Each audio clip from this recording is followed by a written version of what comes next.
ভারতবর্ষের মানুষের জয়।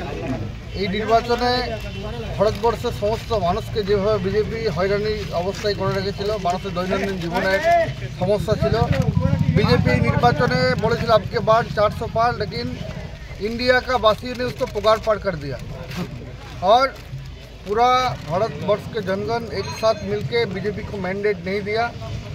और आने वाले अभी का जो पूरा विरोधियों का इंडिया संगठन है वो क्या सिद्धांत लेगा उसके ऊपर निर्भर करता है आगामी इंडिया का भविष्य।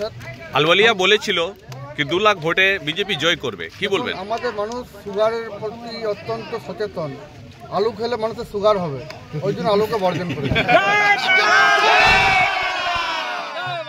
কালকে শত্রুঘ্ন সিনহা জয়, তার নিয়ে কত খুশি? দেখুন, শত্রুঘ্ন সিনহা আমাদের 2 বছর আগে যখন উপনির্বাচনে জয়লাভ করেছিল, আমরা বলেছিলাম শত্রুঘ্ন সিনহা মানুষের পাশে থেকে কাজ করবে।